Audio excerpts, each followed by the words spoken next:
Hello everyone, जय माता दी। कैसे हो आप सब लोग? मैं उम्मीद करती हूँ कि आप सब लोग अच्छे होंगे, स्वस्थ होंगे, अपने घरों में होंगे। आटे में चाबी लगाना क्यों जरूरी है, वीडियो को पूरे देखिएगा, तभी आप लोगों को समझ में आएगा। जो मैं आपको टिप्स बताने वाली हूँ, यहाँ पे आपका 1 रुपए पैसा नहीं खर्चा होने वाला है, ना ही आपका समय बर्बाद होगा। घंटों का काम आप मिनटों में करके तैयार कर देंगे। तो चलिए ज्यादा बातें ना करते हुए पहला टिप्स जान लेते हैं। इस तरीके के ऊनी कपड़े तो हम सभी लोग पहनते हैं, बच्चे हों या बड़े, बूढ़े हों या जवान। ऊनी कपड़े तो हम सभी लोग पहनते हैं ठंडी से बचने के लिए। इनको जब हम रोज़ पहनते हैं तो देखे होंगे आप कि इनमें जो ये ऊन के रोएँ होते हैं तो वो निकलने लगते हैं। तो अगर हम इनको एक-एक करके बाहर करते हैं तो बहुत ही हमें समय लगता है और हमारा समय भी बर्बाद होता है। तो यहाँ पे आपको क्या करना है, आप इकट्ठा इस तरीके से इन रोमों को बाहर कर सकते हैं।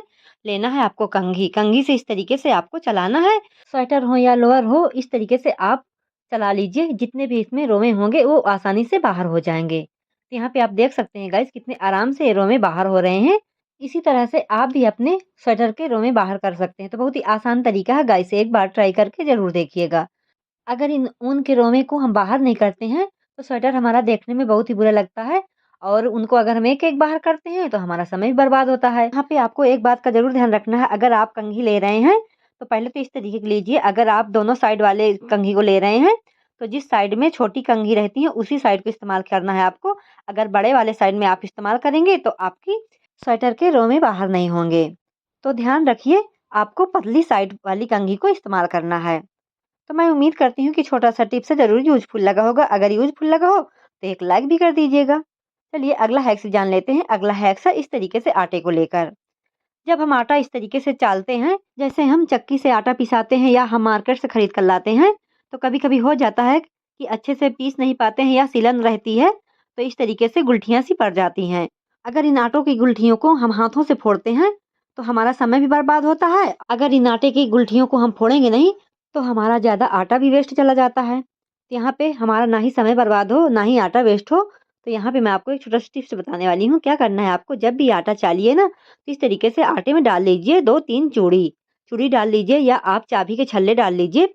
इस तरीके से आप आटे को चालेंगे तो ना ही आपको आटे में हाथ लगाने की ज़रूरत पड़ेगी और ना ही आपको गुठलियाँ हाथों से फोड़ने की ज़रूरत पड़ेगी।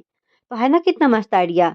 एक बार ट्राई करके ज़रूर देखिएगा अगर आपके आटों में इस तरीके से ढेर सारी गुलटियाँ हो जाती हैं। मैं उम्मीद करती हूँ कि छोटा-सा टिप्स ज़रूर यूज़फुल लगा होगा। अगर यूज़फुल लगा हो तो अपने दोस्तों के साथ ज़रूर शेयर कीजिएगा, ताकि इस तरीके की टिप्स और ट्रिक्स वो भी ट्राई कर पाएँ। चलिए अगला हैक्स जान लेते हैं। अगला हैक्स है इस तरीके से नेल पेंट को लेकर। इस तरह से नेल पेंट लगाना तो हम सभी महिलाओं को बहुत ही ज़्यादा पसंद होता है। जैसे हम इस तरीके से अपने हाथों में नेल पेंट लगा लेते हैं। नेल पेंट लगाए हुए हमारे हाथों में 2 मिनट नहीं होते हैं और हमें दूसरा काम करना पड़ता है। तो अगर हम अपने घर के काम करने लगते हैं तो हमारी नेल पेंट बहुत ही जल्दी छूट जाती है। तो यहाँ पे आपको क्या करना है कि आपकी नेल पेंट अच्छे से लगी रहे और आपकी नेल पेंट छूटे नहीं। तो यहाँ पे आपको ये काम ज़रूर करना है। जब आप नेल पेंट लगाइए और नेल पेंट थोड़ी सी सूख जाए, तो इस तरीके से आपको लेना है वैसलीन। इस तरीके से वैसलीन नेल पेंट के ऊपर लगा लीजिए, तो आपकी नेल पेंट अच्छे से लगी रहेगी और इसमें चमक भी अच्छे से आ जाएगी। वैसलीन लगाने के बाद हमारी नेल पेंट इतनी ज़्यादा पक्की हो जाती है। जब हम नेल पेंट लगाते हैं, कोई भी काम करते हैं, तो हमारी नेल पेंट जल्दी छूट जाती है। तो ये टिप्स आप कर लीजिए, तो आपकी नेल पेंट जो 2 दिन में छूट जाती है, तो ये नेल पेंट आपकी 3 से 4 दिन तक नहीं छूटेगी। तो बहुत ही मस्त आइडिया है गाइस, एक बार ट्राई करके ज़रूर देखिएगा। और हाँ गाइस, अगर मेरे वीडियो को आप पहली बार देख रहे हो, इसी तरीके के टिप्स और ट्रिक्स देखना चाहते हो, तो चैनल को ज़रूर सब्सक्राइब कर लीजिएगा, ताकि जब भी मैं वीडियो अपलोड करूँ तो नोटिफिकेशन सबसे पहले आपको मिलती रहे। मैं हर वीडियो में इसी तरीके के टिप्स और ट्रिक्स लेकर आती रहती हूँ। चलिए अगला हैक्स भी जान लेते हैं। अगला हैक्स है इस तरीके से छोलों को लेकर। कभी-कभी हमारे साथ ऐसा हो जाता है कि हम छोले फुलाने के लिए भूल जाते हैं, तो हम लेट में छोले फुलाते हैं, तो हमारे छोले अच्छे से फूलते नहीं हैं। तो यहाँ पे मैं सही फुलाई हूँ, मेरे छोले अच्छे से फूल गए हैं, लेकिन मैं आपके लिए बता रही हूँ। क्या करना है, अगर आप छोले फुलाने भूल गए हैं, आपके छोले कम फूले हैं, तो ये टिप्स आप कर लीजिए, आपके छोले अच्छे से पक जाएँगे। तो यहाँ पे आपको क्या करना है, इसमें डाल देना है नमक, या खड़ा डाल दीजिए या पिसा हुआ नमक डाल दीजिए।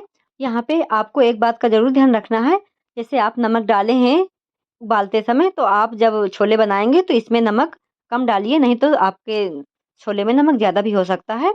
नमक डालने से आपके छोले जल्दी फूल जाएँगे। जो आप सीटी लगाएँगे, 5 सीटी लगाएँगे, तो आपके 3 सीटी में ही छोले पक जाएँगे। तो बहुत ही मस्त आइडिया है गाइस, एक बार ट्राई करके ज़रूर देखिएगा। मैं उम्मीद करती हूँ कि इन सभी टिप्स और ट्रिक्स देखने के बाद आपको थोड़ा-सा ज़रूर यूज़फुल लगे होंगे। अगर यूज़फुल लगे हों, तो हमें इस तरह एक प्यारा-सा लाइक भी कर दीजिएगा। तो मैं मिलूंगी आपको एक अगले नए वीडियो में। तब तक के लिए अपना ढेर सारा ख्याल रखिएगा, स्वस्थ रहिएगा, मस्त रहिएगा। Thanks for watching.